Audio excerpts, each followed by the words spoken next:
So welcome everyone. Welcome to ODR Cyber Week 2022. And I'm going to do a little bit of an overview of some things to come. And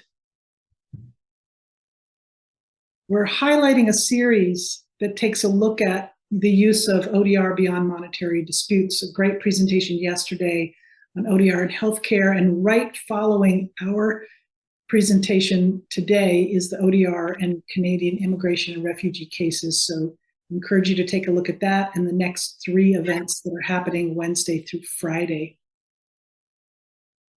There's also a tremendous amount of work that went in, obviously, to every event, every panel. But I do want to highlight that there's a series of events that are happening that are in Portuguese language track and Spanish language track, and they've actually provided accessibility to those that are either want to see the transcript in English or see the subtitles in English. So I encourage you to take a look at some of the other language tracks, because they also have a tremendous amount of information about exciting ODR projects around the world. So today, now, Dan and I are going to talk about new ODR standards and ethics in action. I'm Leah Wing, the director of the National Center for Technology and Dispute Resolution. And this year, I'm board president of the International Council for Online Dispute Resolution, and I'm faculty at the University of Massachusetts Amherst. And my colleague Dan will introduce himself. Yeah, I'm Daniel Rainey. As it says, I'm associated with iCoder and the National Center. I teach in various places around the country, and my practice these days is basically supporting arbitration and education. My further background is in mediation. I was in the position of chief of staff for the National Mediation Board for a number of years, and so I've got a rather checkered background. Part of that checkered background has been to collaborate with the Center on Early ODR Experiments. And Dan and I have been working together for a number of years on ODR ethics, and we're excited to share some of the most recent work of these 2 organizations, iCoder and NTCDR. So technology, clearly, you could see just from the last 2 days, but those of us involved in the field are excited that technology really has expanded the boundaries, not only of what we can actually accomplish, where we're replicating what people are doing offline, but transforming systems, transforming the potential to transform the courts, the ability to transform forms of dispute resolution that existed prior to the application of technology, and really to start imagining new ways that we can prevent and handle disputes. And there's a lot of research in the last 20 years. In fact, I want to encourage you, if you already haven't seen the new ODR bibliography, if you go to odr.info and look under publications, Noam Ebner, who's on the call today and is a fellow of the center, has done a tremendous job of collating information about all the ODR publications that are out there. If you've got a publication that's not on the list, please let us know. But it was just updated this week, so take a look at it. And the research has shown, both in publication, but also in our own lives, those of us that are practicing, we've seen so much success in the way that technology expands access to justice and transforms the dispute resolution process in ways that help us, as I said, prevent and manage and also resolve conflict. It has proven the reduction of court backlogs to enhance system integration, as well as clearly save time and money. But there are other new aspects that are exciting, like being able to offer multimedia, multimodal, and multilingual engagement across jurisdictions. However, simultaneously, technology has also magnified risks and inequalities, either inequalities that existed already in the offline world, or actually created new inequalities. And so when we talk about ethics and standards, one of the things that we're interested in doing is trying to reduce and tackle to highlight and then shrink the risks and the inequalities. But beyond that, we also want to try to use ethics and standards to try to highlight ways that we can accomplish what we'd like. So we'll talk more about this, but the goal of the ethics discussion and the standards is not merely to stop what's bad, but also to harness what's good about tech and ADR. So some of the concerns are poor data and limited transparency and accountability. And if we have harm doing that's occurring, but especially unidentified harm doing, this can lead to exacerbating the benefits for some parties, maybe because they have more access to resources. They may be more familiar with the systems. For example, repeat players who are regularly using an ODR technology. And then if we do not have accountability mechanisms for making sure that either practitioners or the software we're using is tracking the harm doing or the inequality, and if we're not required to redress it, then we can actually exacerbate the problem. There's research on this already, but I want to point out that one of the things that will be incredibly useful is if practitioners, if program directors, either of court programs or of rosters, will start to collect data. And it's my experience as a researcher of ADR is that very often, if we look at the history of collecting data, we collect data from practitioners rather than collecting data from participants. And so I encourage and welcome those that are interested in doing data collection and sharing their information formally through publications or informally in conferences such as this, that we make sure we reach out to those that are recipients of the services, because they can help identify where there's harm doing that we may not have realized. Our dispute resolution standards are still insufficient regarding technology. Now, we've obviously seen an explosion in the use of technology because of the pandemic, but our standards have still not caught up in general, the ADR standards. They don't deal with data transparency, confidentiality, and privacy regarding technology.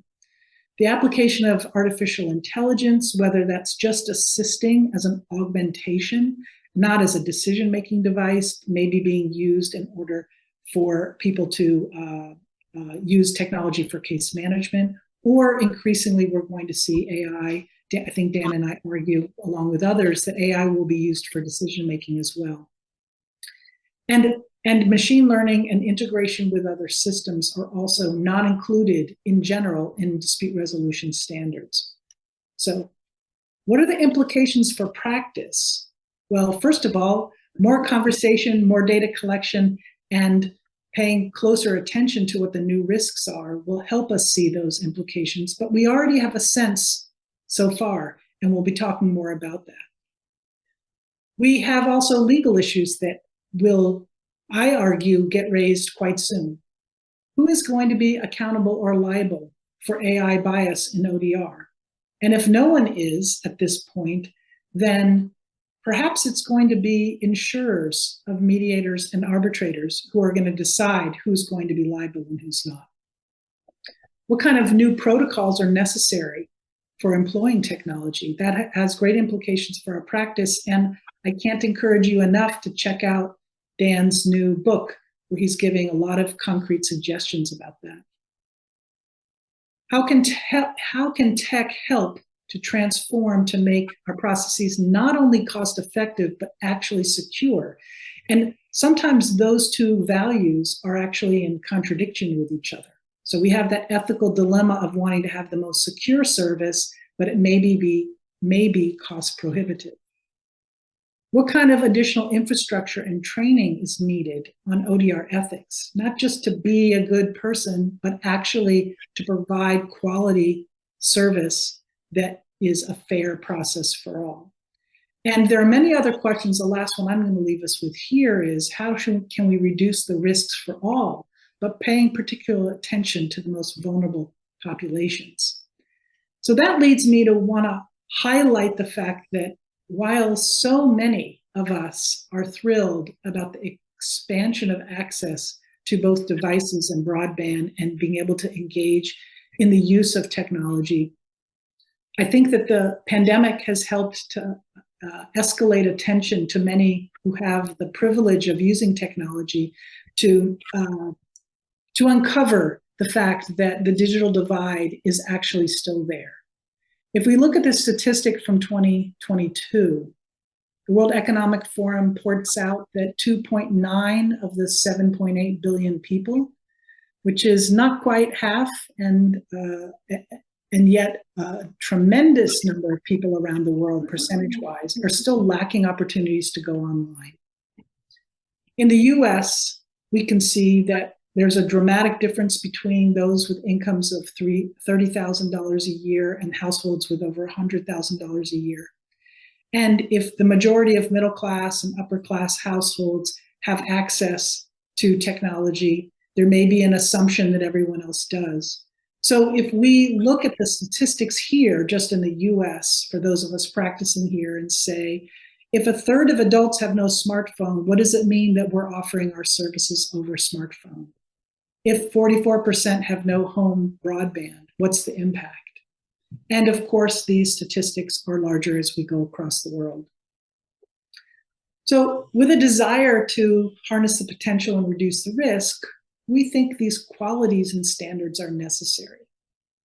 How tech functions across the various jurisdictions and sectors and disciplines have to be reflected in the standards.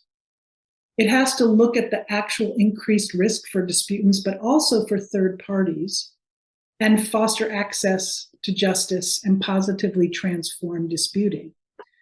And we need to recognize, of course, that most likely technology is going to move faster than we can reach consensus on standards. So we'll have to see this as a living document. So speaking of that, the field really began in the mid to late 90s with Ethan Katch and others creating the vision of the use of technology to handle and prevent disputes. And the center got established by Ethan and Janet Rifkin in the late 1990s.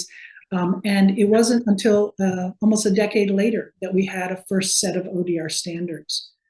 And in 2016, we issued some ethical principles which were not rules. They were a set of values, kind of pointing people in the direction of thinking about value set to help influence their practice, but also to help us in the discussion of what kind of rules are necessary. And in 2017, the center created iCoder in order to help both foster the field by being a membership organization, but explicitly also to update the standards and be a standards issuing organization. And in April 2022, after a number of years, you could see, of ongoing work on this, the center and iCoder jointly issued a revised set of standards in April of this year. And we just want to highlight a couple things before we jump into the standards. One is they're to be thought of as interdependent, not to be cherry-picked that I follow one and not the other, but we've purposefully designed them so they point to each other and that they're integrated. And that they're not to replace other ethical, legal, or technical standards. They can go well hand in hand with others that already exist, whether it's in the legal field or in the ADR field.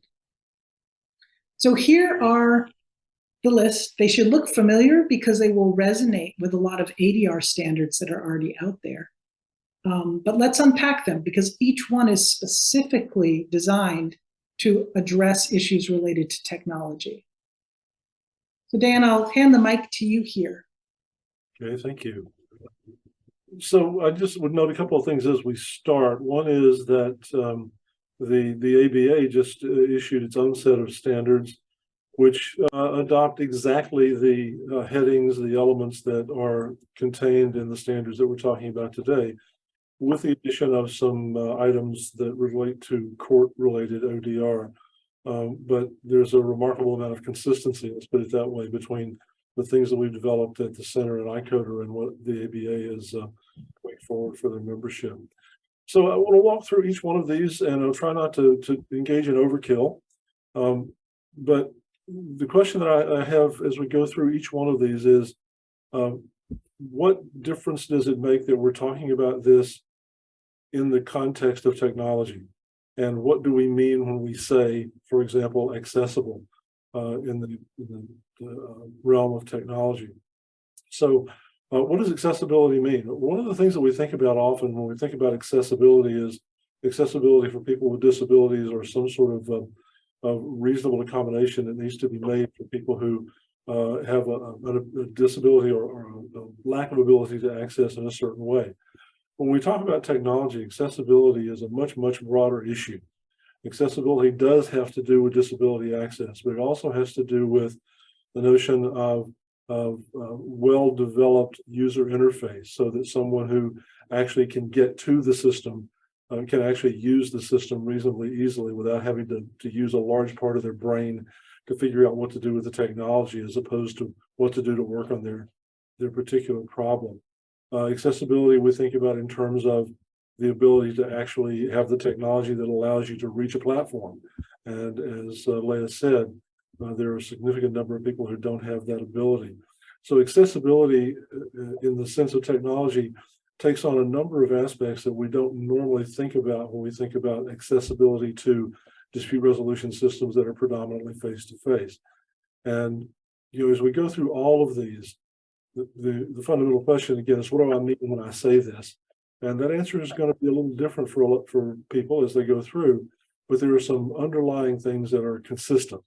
And the consistency in my mind in terms of accessibility is, if you can get there at all, that's one part of accessibility. But the other part of accessibility is, can you use it without it getting in the way of your ability to deal with the problem that brought you there in the first place? Leah, any further comments on that? Yeah, I am struck by how when these were getting developed, they were passed by consensus by the iCoder board, and contributed to and agreed to by the fellows, the 50 fellows of the National Center from around the world. And we thought long and hard over many years about how thick they should be. And we decided to make them as thin as we could, so that they could have applicability in different settings and will need to be interpreted in different ways, in different legal jurisdictions or in different contexts. So in many ways, it should be seen as the basement or the floor of what's accessible. So it's not a list of best practice. It's not a list of guidance about how to carry this out. And that goes for all of them, not just accessibility. But I was talking with a student, Hannah, who mentioned to me that she wonders what happens when some mediators don't train the participants in how to use the technology. And I'm obviously paraphrasing the kind of insightful point she raised, but also what happens when some mediators, for example, train people in one way and other mediators train people in other ways, or they don't train the parties in the same ways. And so I was thinking about how that insightful question raises important implications for practitioners about deciding how they will make sure that their parties can access the technology they'll use, but also for trainers and for the development of curriculum. So whatever relationship that you have with the field, whether you are a trainer, academic, a practitioner, a researcher, or a negotiator, what I would say is that we hope that you will take these and be on the project with all of us to try to develop best practice and guidance out of this. So I'll leave it to you to go ahead and jump in with accountability now. Okay. Well, so accountability, accountable is the term, but accountable to whom and how is the key. One of the things that says to me about accountability is that what we want to know is, first of all, how is the platform developed, but also how does it work? Does it work, and how does it affect the people who are being introduced to it as parties? And so one of the things that it suggests to me is that as a field, we should be gathering data about how we use the platforms that we are bringing into our practice. And what do we do with that data? Well, accountability to the third party is one of those things. If I'm if I'm a practitioner and I want to choose to use a platform, it would be greatly helpful if I could have data about that platform that would tell me how it was developed, who developed it, and how effective it has been in other situations. So the idea of gathering data and then sharing that data with third parties. But there's also a suggestion in this paragraph that you see in front of you that the accountability should go quite farther than that. That it should in fact be accountability to the people who are going to be invited into the platform itself. One of the things that I do when I work with parties is I tell them what I'm going to use, and I invite them, I tell them about it from my own perspective, but I invite them to go and investigate it themselves to make sure that they understand exactly what they're getting into. Sometimes it's quite hard for a third party, for a party to really understand what they're getting into with the platform. And if we were better about gathering data and publishing data and making it available, I think the accountability would serve everyone's interest very well. And Leah, you may have a... Yeah, I think I just have 2 points on this. One is that I mentioned earlier about the concern about inequality and harm doing that technology can exacerbate or actually create. And so, as mentioned before, data collection is useful, and we are, these two organizations are presenting that it ought to be a baseline standard, is that there must be data collected in order to look for whether there's inequality in the process, and that also people need to understand, and this connects to the interrelationship between these standards. There needs to be a connection with transparency that we're going to come to shortly about the role of AI. So what's the role that humans play in the process, and what's the role that AI, artificial intelligence, plays in the process, including regarding decision making. Now, there may be a time at some point when many practitioners or platforms decide that there needs to be no human oversight. But as of now, we've collectively determined that there should be human oversight over these processes. I would suggest that if you didn't see the presentation earlier today by Morinike Obaferende and Andy Lee, that you check out the video. Because one of the things they did talk about was the ability to gather data and how they would use the data to evaluate the performance of the system that they were talking about. It's a very good session. I highly recommend you take a little bit of time to go look at the video. Competency. This is one that I struggle with and have struggled with ADR for many years. How does one know that one is competent in the field of mediation or arbitration or facilitation, or take your pick? We often talk about how many cases we've done. I may have done 1,000 cases badly. I said it's not necessarily a mark of competence. We talk about it in terms of the training that we've done. I may have done 1,000 hours worth of training, but I wasn't paying very much attention when I took those 1,000 hours. So it doesn't necessarily mean that I'm competent. And I'm being a little bit tongue in cheek, but it is really an issue. How do we figure out who is competent, and does competence carry over from venue to venue? If I'm extremely competent, if my method is a directive mediation method, and I'm working with people who expect that and want that and appreciate that, then I may be seen to be very competent. But if I take that directive method to people who are expecting me to be a silent third party in the room and to guide their discussions, but not to inject myself, then maybe they think I'm not a very competent mediator. So it's a very complicated topic. And I think for me, it's, and I'll say this again later on, and I think Leah agrees with this.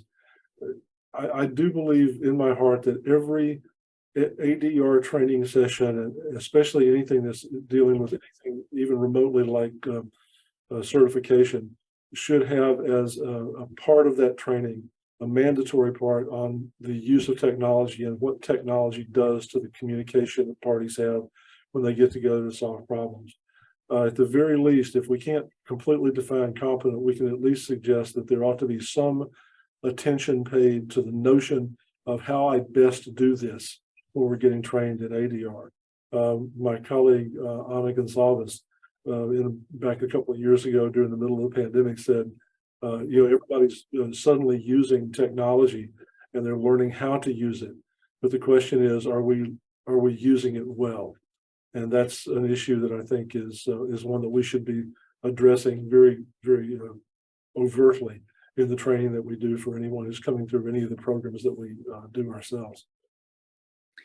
So the only thing I'll add to this is that I find again, if this is considered the floor of what's acceptable, I find the titles and the information inside of them provocative in the best possible way, as long as we keep our mind open to how we could apply it. And I'll give you an example.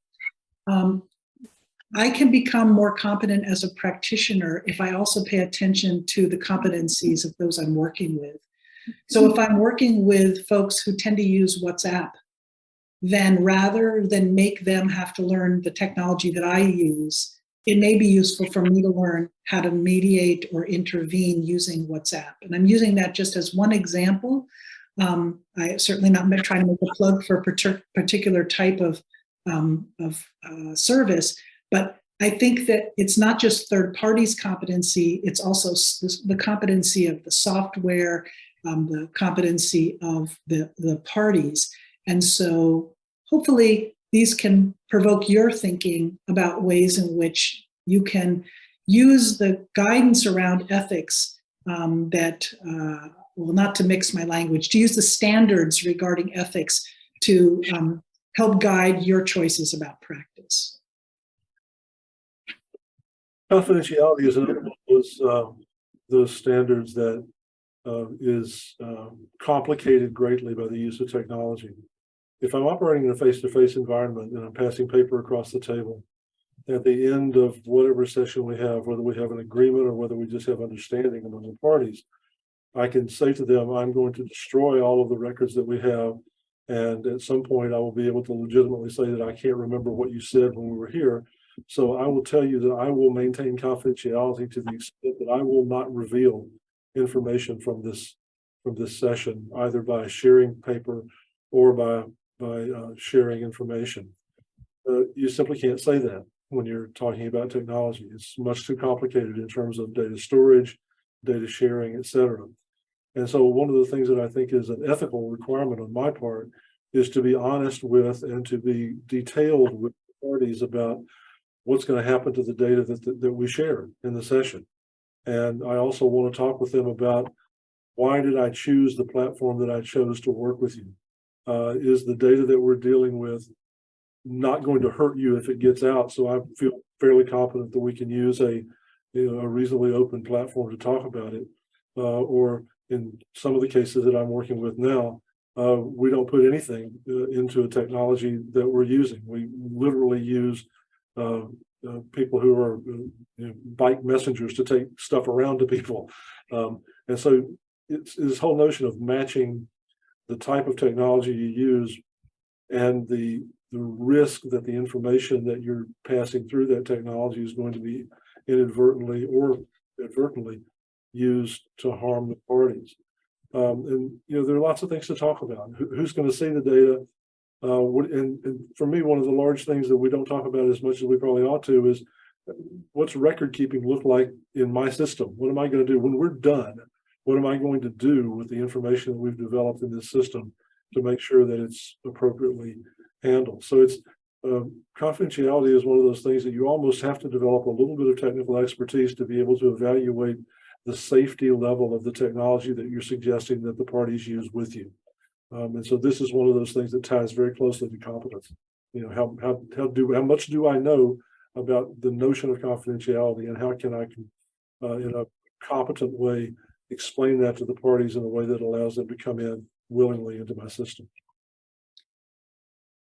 Again, bringing the idea to beyond just the intervener, but to the parties, one of the things is, what are we asking of them? So as a practitioner, again, I'll refer to, since I'm a mediator, refer to the idea of, if I'm mediating using video conferencing, do I want to ask them to turn their screen so I can see the entire room and make sure that they're alone? Am I asking them for a written agreement that they are not going to record and post something on social media? Part of that is what am I doing to try to get them to think about this? What do I need in order to try to run as much as I can a confidential process with a recognition that I don't control all of the parameters to be realistic and to reveal that risk to them.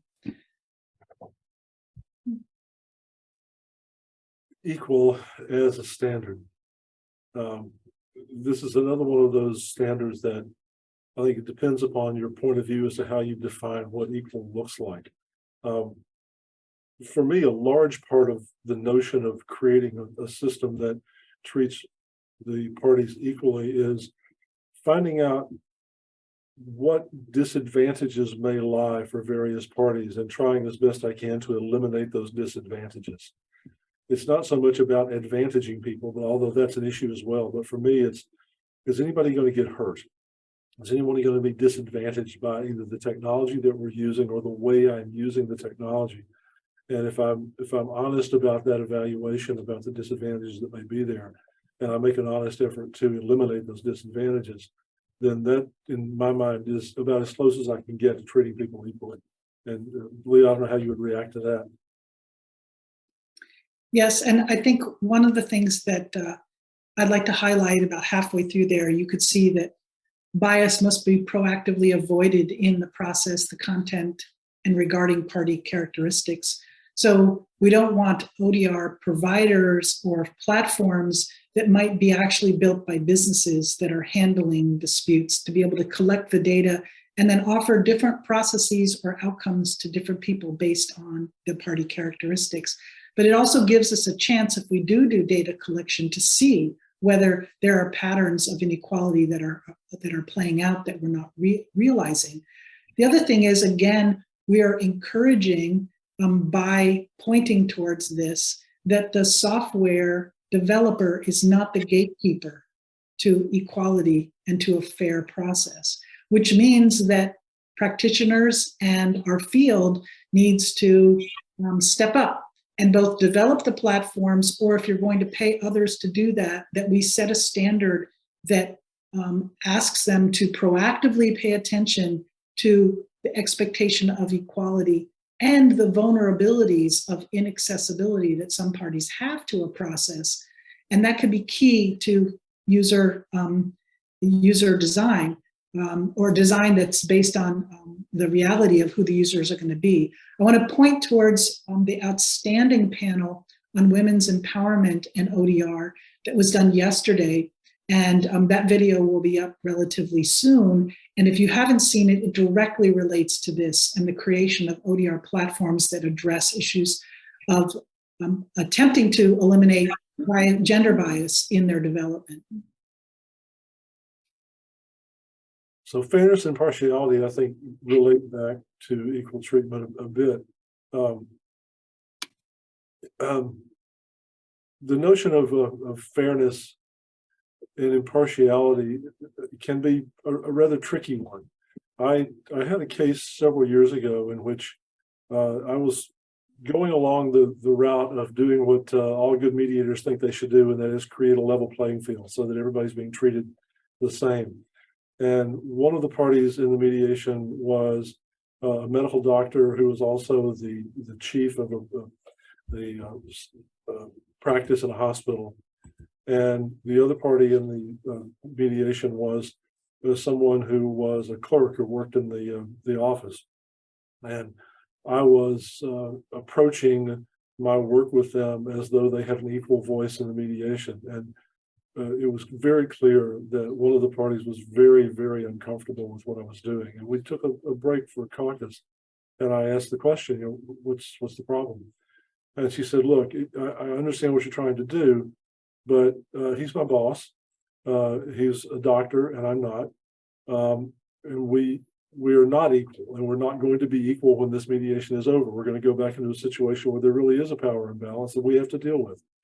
And so I don't feel that I'm comfortable being treated as though my position is equal to his position. Well, whatever you might think about that, that was her point of view. That was her feeling.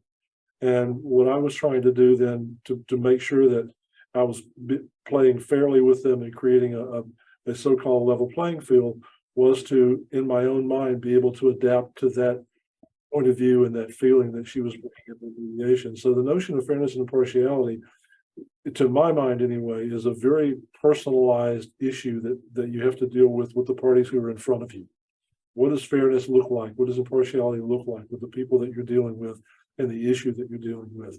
And one of the things I think that I've found in my practice anyway is that the use of technology and what has driven me to do is to work with the parties separately before I bring them together has made it easier for me to figure out what that looks like, because I have a chance to talk with them ahead of time and to ask them questions that will let me know where their trust level is, where their comfort level is, and how we might put this thing together so that they feel that they're being treated with fairness and trust the system. I thoroughly agree with what Dan said on the individual practitioner level and how important that is. I want to add a layer on the institutional level. Since our field really overlaps with arguably every other field, then if we think about in the worst scenario, a business could co-opt the phrase ODR for their customer service and say, if you've got a complaint, that we will offer mediators. And they're using language of our field in a casual way to speak to the idea of having someone intervene to help address a problem. And it may not be well-intentioned, or it might be well-intentioned, but the reality is that someone with a complaint against a business may be assuming that that intervener is actually fair and impartial or neutral. And if there's a conflict of interest, that whoever is providing the dispute resolution service is actually a member of that business or funded by that business, that conflict of interest, for example, needs to be uncovered so that parties can decide whether they want to use that process or not. So both on the individual and on the institutional level, we're trying to set out standards that will help protect the parties as well as the third parties. Yeah, and I think the other thing about the standards that we're trying to do is to get people to ask the question, what does this mean in this context? What does it mean with I'm just going to the bathroom. The legal standard is, I think, links back to me directly to competence. If I'm going to be engaged in third-party work that crosses legal boundaries, national boundaries, et cetera, then I think it's imperative that I at least educate myself to some degree about what that means. Again, I had a thing that I was doing relatively recently where the first thing we had to do was do a side letter of agreement before we actually started the session, which said that because we were in 3 different countries, that if there were a problem with the outcome, if somebody was alleging that somebody wasn't keeping their end of the bargain, we had to do a side letter of agreement about in what country the legal system would handle that issue. And so, again, to me, the notion is that there are, because we are now crossing boundaries so often, even within the United States, even crossing state boundaries sometimes is a huge issue, that this becomes part of that whole notion of competency and training and awareness that the third party has to have as they're going into the practice. I agree. I don't have something additional. Thank you. Security, I think, relates to me back to confidentiality, and it's when I talk about security with parties, I'm talking about what stays in the room, what's okay to talk about with people outside the room, how do we deal with security of the technology itself, and going to be inadvertently overheard or inadvertently sharing information.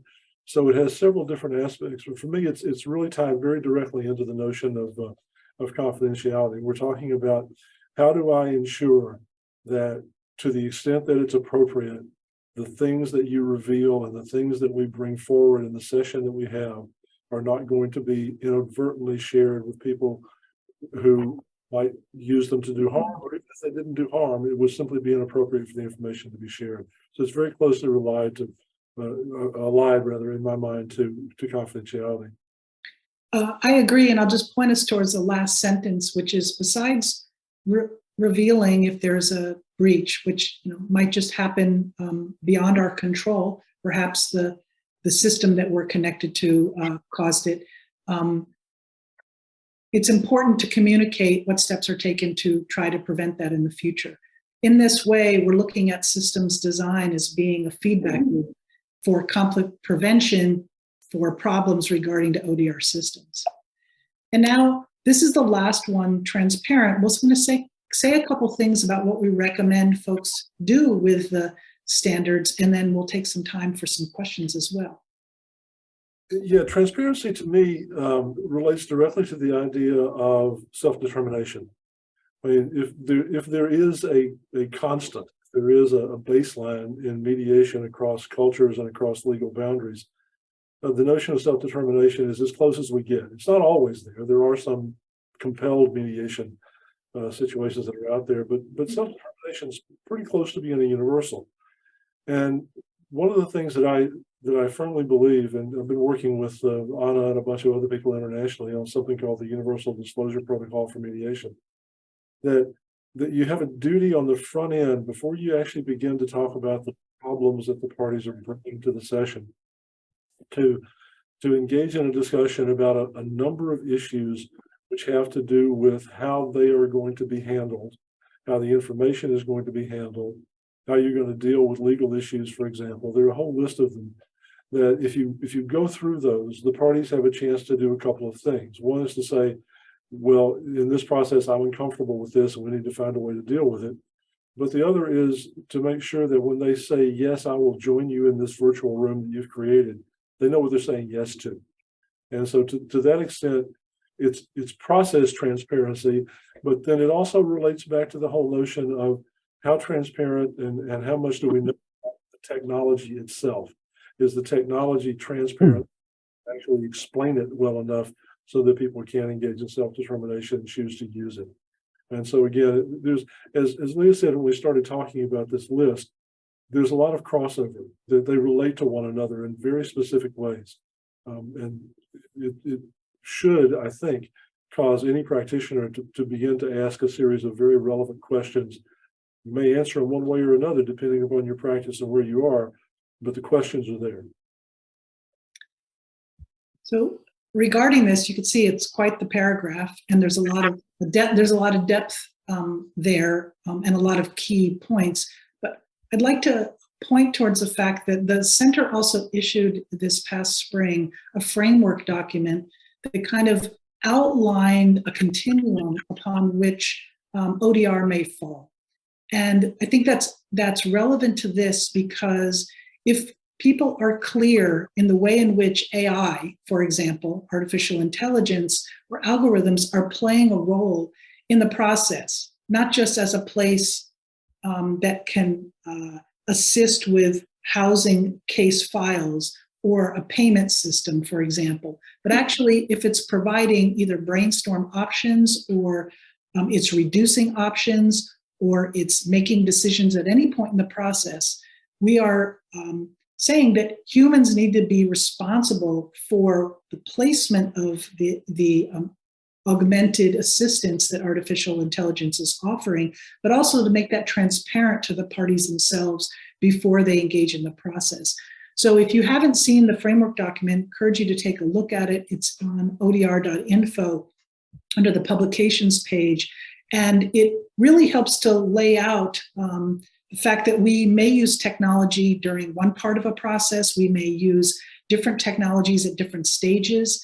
And there's a rich discussion in the field about what is ODR. And this framework tries to lay out a mapped overview of that discussion. And in particular, it shows where AI fits into that.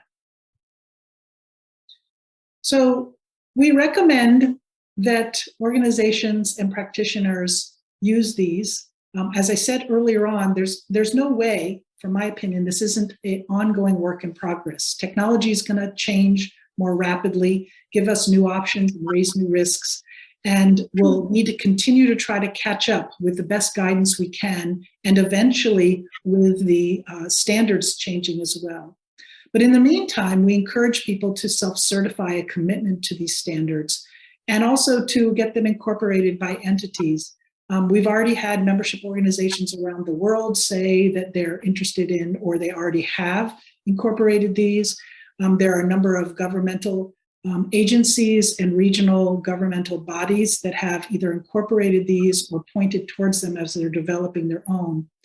And we hope that it will be useful, as I said before, to help with the design and accountability and monitoring mechanisms for ODR platforms or their integration into systems. So these are comments that I tacked onto the end when Leah and I first did this presentation for the forum in Dublin. The things that I just sort of take away myself from the standards themselves. And the first one has to do with the definition of competency, which I've talked about already. And I'll just repeat that I think it's really necessary for conflict resolution professionals to at least be exposed in a systematized way to the impact of technology on their practice in the training that we offer. So that's the first thing. Go to the second one. Go to the next slide, please, Leah. I'm sorry, I missed the COVID. I'm going to go back one. Go back one, sorry. Yeah, and that's again, it goes back to training. Essentially, is the big bang for ODR was COVID. Everybody suddenly started using technology, and there's a real fear in my mind that once people get comfortable with a technology, they think they've mastered ODR, and basically it's not a technology, it's an environment in which one operates. And again, the more we can talk about this, the more we can include this in the training that we do, the more we can include this in discussions that we have about responsible practice, the better off we're going to be. Good luck. Right at the author. Pardon me. And I've already said this, I'm just saying it again, it ought to be standard mandatory training. So that's, again, just sort of sideline comments from somebody who's not involved in e-commerce, involved in the core system, is trying to work on a day-to-day basis. So we welcome you to reach out to us and also to join iCoder if you're not already a member, which is the membership organization in the field. You can find the ethical ODR standards at odr.info and icoder.org.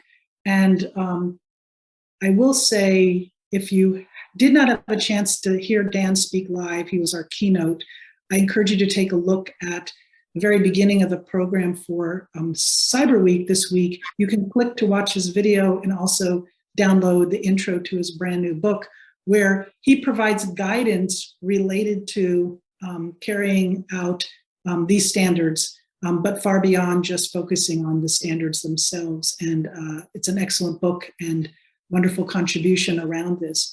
We've got almost 10 minutes. Happy to take questions and comments from anyone.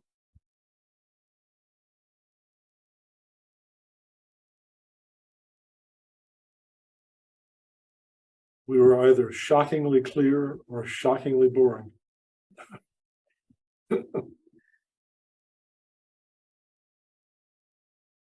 I personally jotted down questions along the way to ask you, and did round up that you answered each and every one of them. So I'm going to go with the shockingly clear. Thanks. Appreciate that, Noam. Thank you. Thank you. No one else comment, please. We'll go with that. So if there are burning questions or comments, please jump in either in the chat or online. But if not, I think it would be great to hear from other practitioners who've been thinking about the dilemmas of incorporating technology, and either share about that, or if you have found any of the ethical guidance that's been available for the past number of years, what you have found useful. I think it would be great to hear. We've got folks from all over the world and from a wide variety of types of practices. I'll add in, I'll jump in since no one else is. So I'm Maddie Robertson, I'm from UC Hastings Law. And so we have a mediation clinic that does virtual mediations in small claims court. So obviously a lot of what you're talking about has come up very frequently for our students because they're in these small claims mediations every week. Like you'll confirm, no one else is in the room, and then all of a sudden you hear someone talking and they're like, oh, that's just my tech support, helping me figure out this Zoom because it's pro pers, right? These people have no, technology experience. They're on their phones, or one person doesn't turn on or won't turn on their camera, or they just kind of can't figure out the technology. And so these things are popping up really frequently because these are just kind of like average everyday people. They're not like being guided by professional mediators or attorneys who have more experience with these platforms. So we've been talking about this stuff a lot in our mediation clinic, and it's nice to hear you all kind of go a little bit more in depth on it. So I appreciate that. What you're doing there is, I think, the hardest thing. And I've always thought that court referred mediation and that environment that you operate in, where they show up in the room and you've got an hour to deal with them, and then they leave, and then the next group shows up. That's, to me, that is among the most difficult kind of cases to handle. I'm fortunate in that most of the work that I do, I have the luxury of having a little bit of lead time so that I can invite the parties in, and we can do some testing and make sure everybody's comfortable and all that. But it's really a challenge to do the kind of work that you're talking about. So my heart goes out to you, and you're doing good work. I'm glad you're doing it, but I'm also kind of glad I'm not doing it. Thank you. Yes, it's like speed mediation, and then you add in all these other challenges. It's just layer upon layer of difficulties. And I think it's a great service because they don't have a solid mediation program there. So like we are their mediation program. And so these people are getting this wonderful professional service. So I'm glad we can do it. And yes, there's always going to be challenges. Thank you, Daniel. I think it also makes sense to look at the layer around the pandemic that has both caused us as societies to be more open to using technology because we've had to, as opposed to because someone thinks it's sexy or they're interested, or they see it as being efficient, that frankly everyone needed to go online if they had the ability to go online, right? But then now we also have people, for safety reasons, for health reasons, not being able to be in an environment where they can all necessarily get assistance, or they do have a tech person who can give them help.